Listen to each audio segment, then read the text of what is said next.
మధ్యకాలంలో నిడదవోలు నియోజకవర్గంలో మిడిమిడి జ్ఞానంతో మాట్లాడే నాయకులు ఎప్పుడైనా సరే ఒక హాస్పిటల్ అప్గ్రేడ్ చేయాలంటే దానికి అవసరమైనటువంటి బిల్డింగ్ నిర్మించి వదిలేస్తే సరిపోదు. దానికి పూర్తి స్థాయిలో అనుమతులు తెచ్చుకుంటేనే హాస్పిటల్ అప్గ్రేడ్ అవుతుంది. అంటే ఏంటి, ఒక పక్కన 100 పడకల హాస్పిటల్గా దాన్ని అప్గ్రేడ్ చేయడానికి బిల్డింగ్ కన్స్ట్రక్షన్ కావాలి, బెడ్స్ కావాలి. వాటితో పాటు ముఖ్యంగా రికరింగ్ ఎక్స్పెండిచర్ ఏదైతే ఉంటుందో దాన్నే హెచ్ఆర్ ఎక్స్పెండిచర్ అంటారు. ఆ రికరింగ్ ఎక్స్పెండిచర్ ఎందుకు మనకి శాంక్షన్ అవ్వాలంటే, బిల్డింగ్ కట్టేసి రూములు తయారు చేసుకుని డాక్టర్లను రిక్రూట్ చేసుకోలేదనుకోండి, పారామెడికల్ సిబ్బందిని రిక్రూట్ చేసుకోలేదనుకోండి, ఏంటి దానివల్ల ప్రయోజనం? పారామెడికల్ సిబ్బంది ఉండాలి, డాక్టర్లు ఉండాలి అంటే దానికి పూర్తి స్థాయిలో హెచ్ఆర్ అనుమతి రావాలి. అంటే జీతాలు చెల్లించే కార్యక్రమాన్ని ప్రభుత్వం చేపట్టినప్పుడే దానికి పూర్తి స్థాయి అనుమతులు వచ్చినట్టు. వారు ఏదో కేంద్ర ప్రభుత్వం నుంచి మేము తీసుకొచ్చాం, ఆ రోజున వచ్చేసింది, శాంక్షన్ అయిపోయిందంటే ఎక్కడ శాంక్షన్ అయిందో మీరు పేపర్లు తీసుకురండి. ఈ విషయం మీద మీకేమన్నా అనుమానాలు ఉంటే, లేకపోతే ప్రజలకు ఉన్నటువంటి అనుమానాలు తీర్చడానికి ఏ వేదిక మీద అయినా సరే నేను నిలబడి మాట్లాడడానికి సిద్ధం. మీరు వస్తారా? మీరు వచ్చి నాతో ఉమ్మడి వేదిక మీద పాల్పంచుకోండి. మనం కలిసి మాట్లాడదాం. ఏ ఘర్షణ వద్దు, ఏ ఇబ్బంది వద్దు, ప్రజలకు అర్థమయ్యేలా చెప్తాం. ఎప్పుడైనా సరే అనుమతులు అనేవి, అనుమతుల్లో కూడా అడ్మినిస్ట్రేటివ్ శాంక్షన్ ఉంటుంది ఒకటి, ఫైనాన్షియల్ శాంక్షన్ ఉంటుంది ఒకటి. అడ్మినిస్ట్రేటివ్ శాంక్షన్ వచ్చినంత మాత్రం దేనికి సరిపోదు. ఫైనాన్షియల్ శాంక్షన్ కూడా జరిగినప్పుడే దానికి పూర్తి స్థాయిలో అనుమతులు వచ్చినట్టు.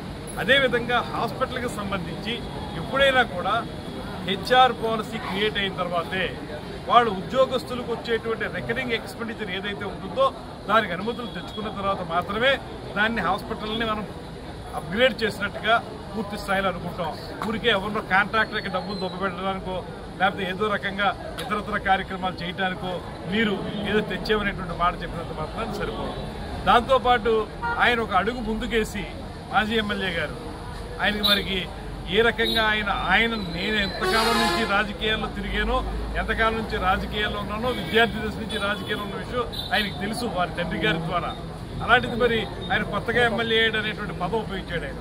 నేను ఒకటే చెప్తున్నాను, మీరు అసలు 2019లో ఎమ్మెల్యే అయ్యే నాటికి, అప్పటికి ఎన్ని సంవత్సరాల క్రితం 2007లోనే నేను చట్టసభలకు వెళ్ళినండి.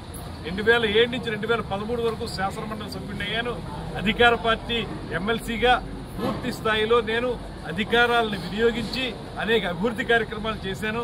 ఒకసారి తెలియకపోతే మీకు అంత తీరికుండదో, ఖాళీ ఉంటే మీ వ్యాపారం చూసుకుంటారు కాబట్టి మీరు రాజకీయాల గురించి అర్థం చేసుకునేటువంటి అవకాశం మీకు లేదు కాబట్టి తెలియదేమో. కానీ ఒకసారి చూడండి, నేను చదువుకున్నప్పుడే నేను పోస్ట్ గ్రాడ్యుయేషన్ పూర్తయిన వెంటనే స్టేట్ డ్రైనేజ్ బోర్డు డైరెక్టర్ చేశాను. ఆ రోజు నుంచి వాళ్ళ వరకు కూడా పూర్తి స్థాయిలో నేను రాజకీయాలే పరమావధిగా ఉన్నాను. ఎప్పుడు కూడా రాజకీయం తప్ప నేను ఏ రకమైనటువంటి కార్యక్రమాలు చేయలేదు. పూర్తిగా శాసనమండలి సభ్యుడు 6 సంవత్సరాలు చేశాను.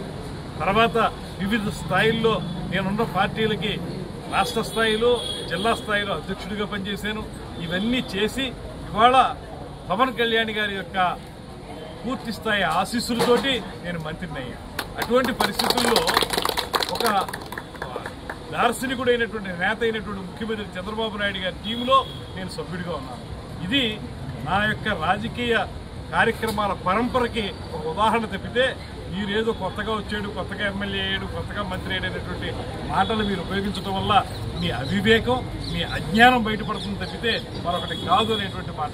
ఒకవేళ మీకు తెలుసుకోలేకుంటే, మీతో ప్రయాణించినటువంటి వాళ్ళు చాలామంది ఉన్నారు, మీ నాన్నగారితో ప్రయాణించిన వాళ్ళు చాలామంది ఉన్నారు, వాళ్ళందరినీ అడగండి.